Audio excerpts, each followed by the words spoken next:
Long ago in the land of the cold north, there lived a man called Torbjorn Eriksson. People did not call him by his name. They called him the Bear. He was a giant Viking warrior, taller and broader than any man in the village. His beard was thick, his arms were heavy with muscle, and his body carried many scars from battles fought across seas and kingdoms. Children ran away when he passed. Women whispered stories about him at night.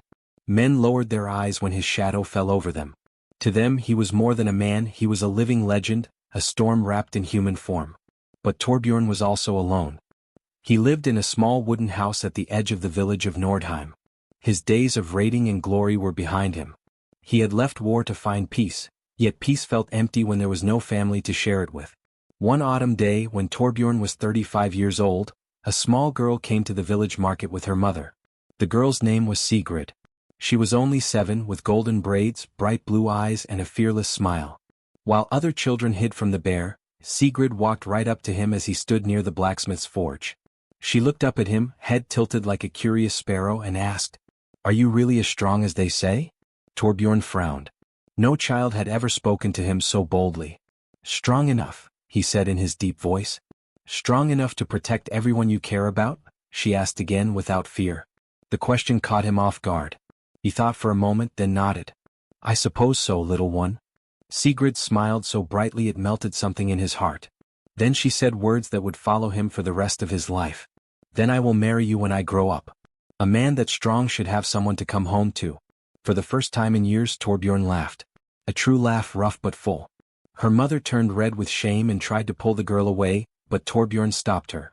He crouched down, his massive frame lowering so his pale blue eyes met Sigrid's small, determined ones. "You may change your mind when you are older," he said gently. "I won't change my mind," Sigrid replied with the stubbornness of youth. "I promise." Before leaving, she pressed a small carved stone into his hand. It was rough, shaped like a rune of binding, scratched by her small fingers. "To remember the promise," she whispered. Torbjorn closed his huge fist around the stone. He had faced kings and raiders, swords and axes, but no moment struck him harder than this. From that day he kept the stone on the mantle above his hearth. And though he told himself it was just a child's fancy, he sometimes looked at it in the long nights and wondered if such a promise could truly last. 17 winters passed. The girl with golden braids grew into a woman, far from Nordheim. Sigrid's father had been a farmer, but when he died in a raid, her uncle took her to live in another village. Life there was not easy. Sigrid learned quickly that the world did not care for promises made by little girls. To survive she had to be strong. By the age of 12 she was carrying buckets heavier than her own body. By 15 she was training with wooden swords against the boys. They laughed at her at first, but soon their laughter turned to silence when she beat them one by one. She was quick, fierce and sharp of mind. When other women learned to weave, Sigrid learned to fight. When they sang songs by the fire, she sparred with her uncle, a veteran of old battles. She carried his shield, learned the weight of steel and built calluses on her hands. By 20 she was no longer the farmer's daughter. She was a shield maiden, carrying her own axe and spear, fighting alongside men twice her size. Her blue eyes burned with the same fire as the little girl who once dared to walk up to a giant. And always, in the back of her heart, she remembered the promise. Meanwhile Torbjorn grew older. The bear was no longer the storm of his youth. His hair had turned white, his beard streaked with silver. His muscles were still strong, but the weight of years pressed on his shoulders. He had given up the sword, living quietly in his wooden hall on the edge of Nordheim. Yet he was not forgotten. Songs of his battles were still sung at feasts. When raiders threatened the coast, young men still came to his door, begging for his guidance. He would teach them, but he never rode out himself. And yet each night, when the wind howled against his lonely hall, his eyes often wandered to the small runestone on his mantle. The one given by a little girl so many years ago. He would pick it up, turn it in his massive hand and whisper to himself, "Children forget. Promises fade." But deep down he wondered. One stormy night, 17 years after that promise, a rider came to Nordheim. The villagers gathered as hooves thundered through the mud. A woman climbed down from her horse, her cloak heavy with rain.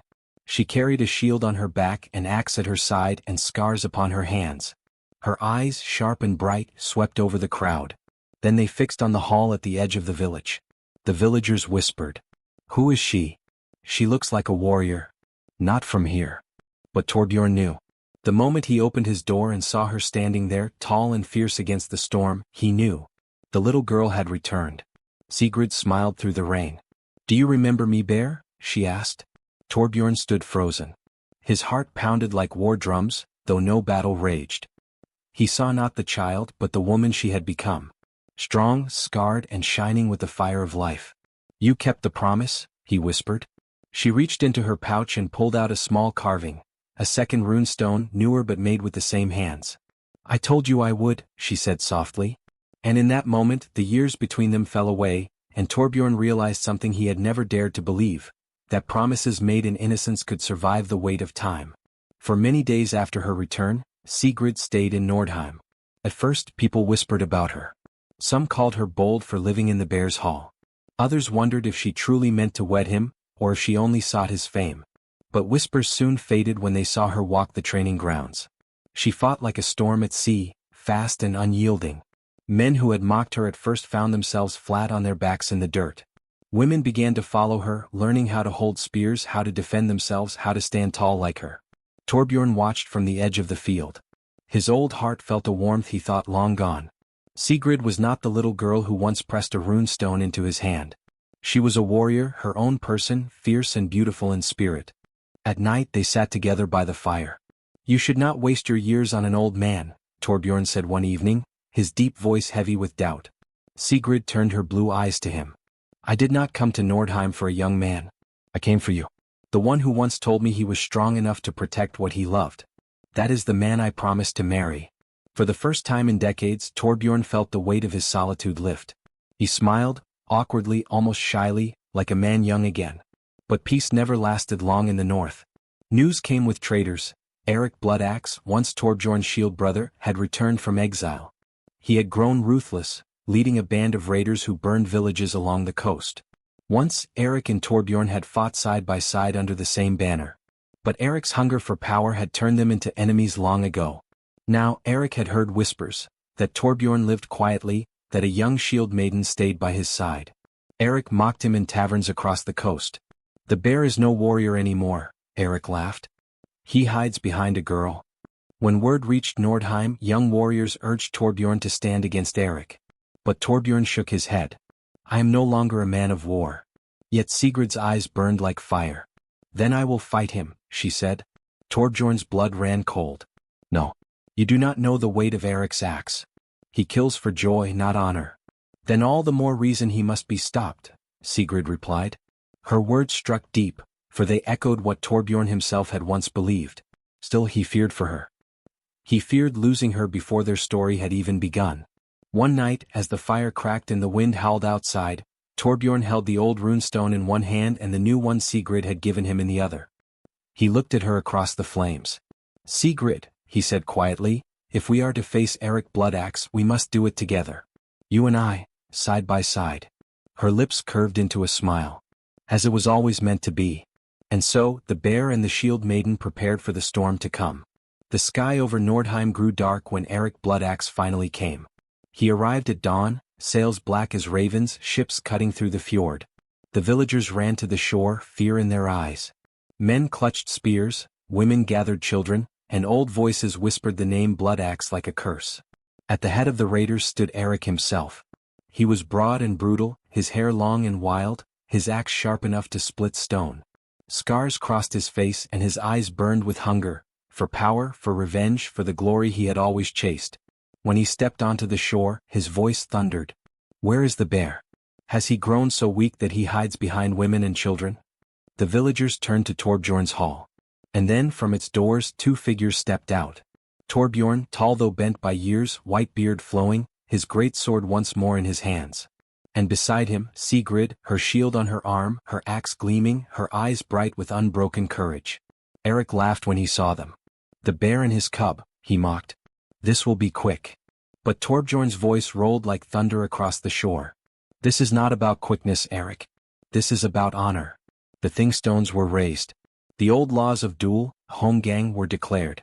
No raiding, no burning, no slaughter until the combat was decided. A circle was marked on the ground, wide enough for 2 warriors. Erik stepped in, axe ready. But before Torbjorn could follow, Sigrid touched his arm. "Let me stand with you," she whispered.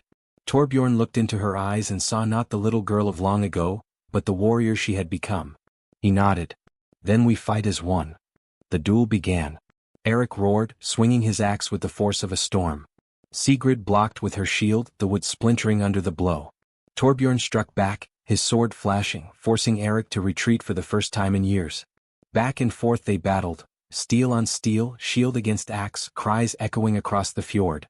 The villagers watched in silence, breath held. Eric fought like a wolf, savage and cunning. But Torbjorn fought with wisdom, his strikes measured, his stance unshaken. And Sigrid fought with the fire of youth, fast and fearless, filling every gap the bear left open. Together they were storm and mountain, unyielding, unstoppable. At last Eric grew desperate. With a roar, he swung his axe high at Sigrid, hoping to cut her down. But Torbjorn moved faster than anyone thought he could. He stepped before her, his sword rising, and with one final strike, he drove his blade through Eric's chest. The blood axe fell to his knees, eyes wide with shock. He dropped his weapon, gasping, and crumpled into the dirt. Silence fell. Then the villagers cried out in triumph.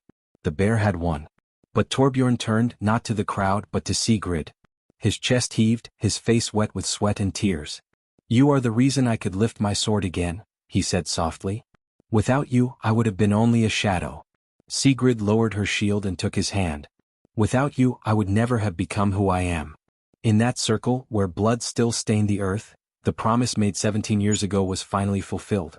Not by words but by battle, by loyalty, by love. The raiders fled, broken without their leader. Nordheim stood free. That night, under the stars, the people gathered.